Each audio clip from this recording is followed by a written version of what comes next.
विराटनगर में जब अर्जुन कौरवों से लड़ने आगे बढ़ रहा था, तब सब कौरव अचरज में थे कि लड़ने के लिए यह अकेला आ पहुंचा महारथी कौन है।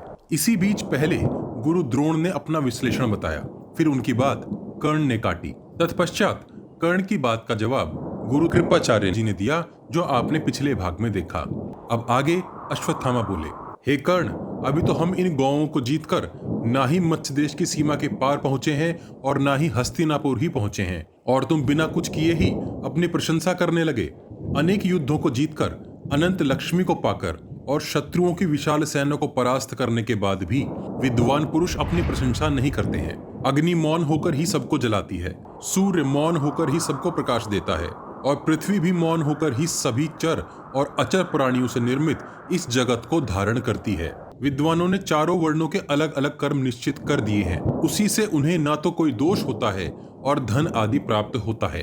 भला ऐसा कौन क्षत्रिय होगा जो साधारण मनुष्यों की तरह अत्याचार करके और जुए में जीते गए राज्य से संतुष्ट हो जाए?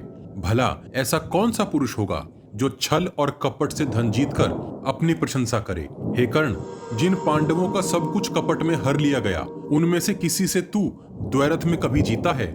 इस प्रकार अश्वत्थामा ने अनेकों बातें दुर्योधन और कर्ण को कही। तुम लोगों ने पांडवों को इस प्रकार नष्ट करने की चेष्टा की जैसे कोई लोभी चंदन के वृक्ष को काटता है। तुम्हें स्मरण होगा कि जुए के दिन विदुर जी ने क्या कहा था। वे बोले थे कि इस जुए के कारण एक दिन कौरवों का समूल विनाश होगा। मनुष्य हो या जीव जंतु अथवा कीड़े मकोड़े आदि, सब में अपनी अपनी सहनशीलता की सीमा होती है। वे पांडव द्रौपदी के उस दुख और घोर अपमान को कभी क्षमा नहीं करेंगे। अर्जुन ने धृतराष्ट्र के पुत्रों का संहार करने के लिए ही जन्म लिया है, और तू यहाँ बढ़ बढ़कर अपनी प्रशंसा कर रहा है। कहीं इस बैर का अंत अर्जुन ही न कर दे। यह कुंती पुत्र धनंजय न देवों के, न गंधर्वों के, न असुरों के और न ही राक्षसों के भय से तनिक भी पीछे हटता है। अर्जुन तुमसे अधिक बलवान, इंद्र के समान धनुर्धारी तथा युद्ध में कृष्ण के समान योद्धा है। जो अर्जुन देवों के साथ देवों की विधि से और मनुष्यों के साथ मनुष्यों की विधि से लड़ता है, और जो अस्त्रों को समान अस्त्र से ही काटता है, उसके समान कौन पुरुष होगा?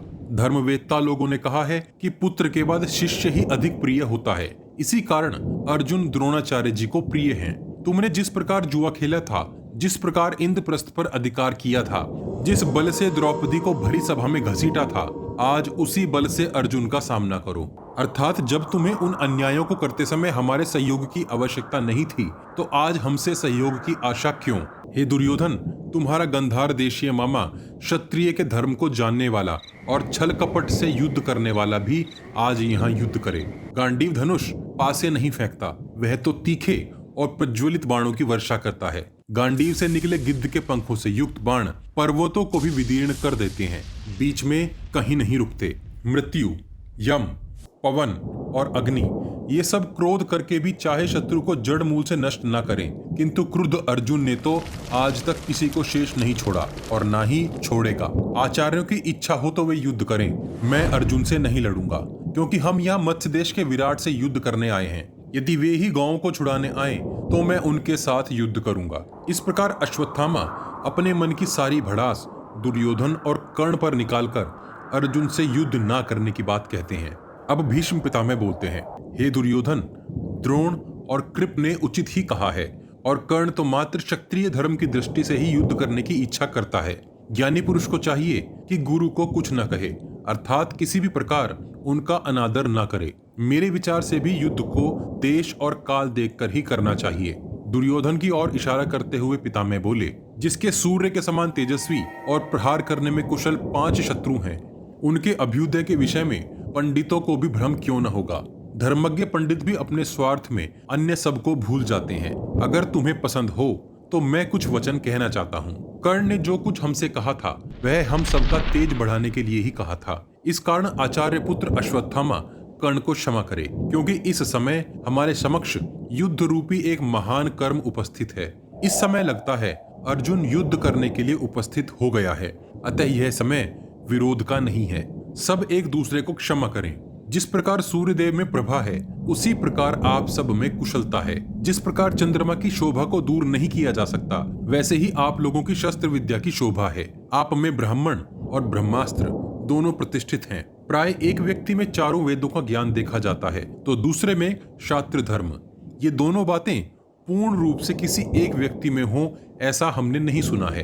केवल भरतवंशियों में आचार्य कृप, द्रोण और अश्वत्थामा में ही ये दोनों शक्तियां हैं, अर्थात ब्रह्मबल और क्षात्र बल। इनके सिवा और कहीं ऐसा समावेश नहीं है। इसलिए आचार्य पुत्र अश्वत्थामा यह समय पारस्परिक विरोध का नहीं है। महात्मा पंडितों ने सेना के जो दोष गिनाए हैं उनमें भेद ही सबसे मुख्य दोष है। आपसी फूट सबसे भयंकर दोष है। अश्वत्थामा बोले, हे पुरुष श्रेष्ठ, न्यायोचित बात की निंदा नहीं की जानी चाहिए।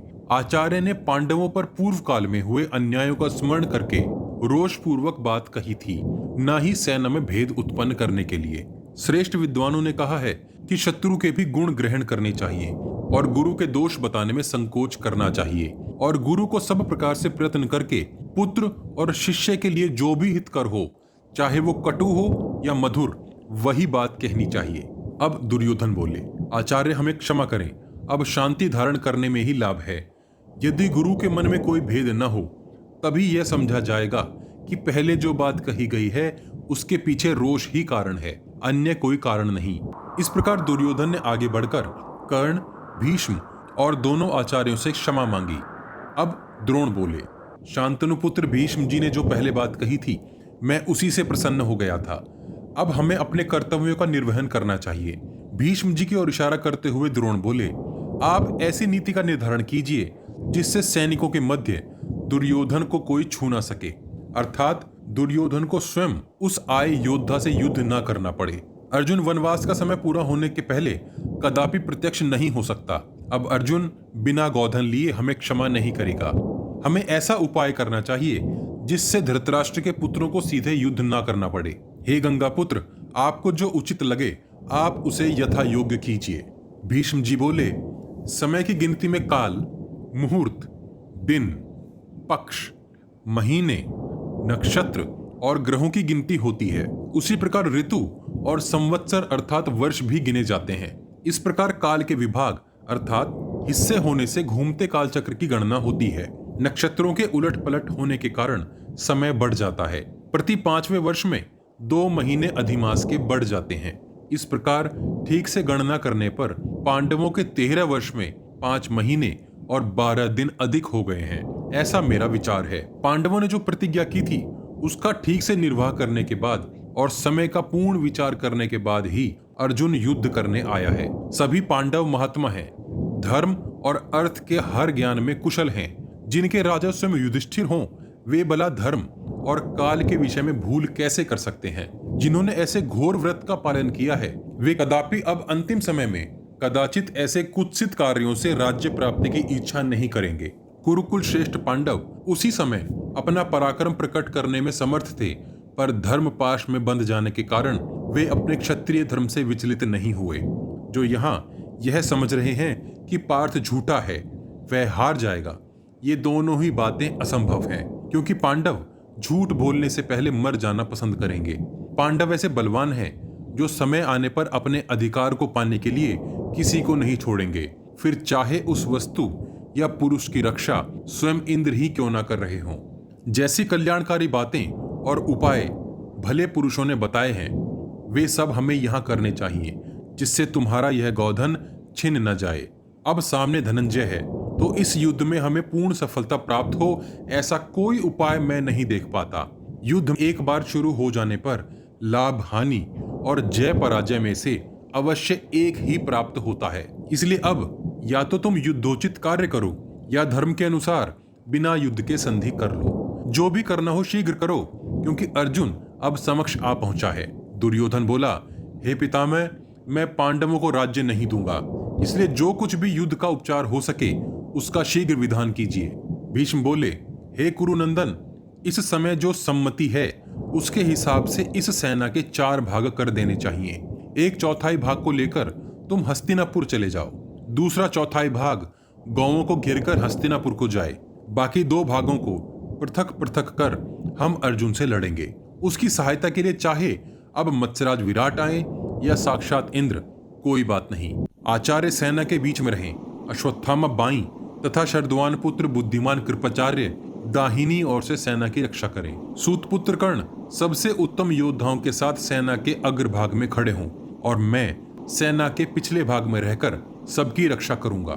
विराट पर्व का अध्याय 50 और 51 यही समाप्त होता है। पितामह भीष्म ने जो युद्ध नीति बनाई उसके बारे में आप क्या सोचते हैं? आप कमेंट बॉक्स में कमेंट करके हमें बता सकते हैं। अपने प्रियजनों तक यह ज्ञान पहुंचाने के लिए वॉच गॉड चैनल को सब्सक्राइब और शेयर करना मत भूलिए। सब्सक्राइब बटन के बगल में बनी छोटी सी घंटी भी बजा दीजिए। जय श्री कृष्ण। हर हर महादेव।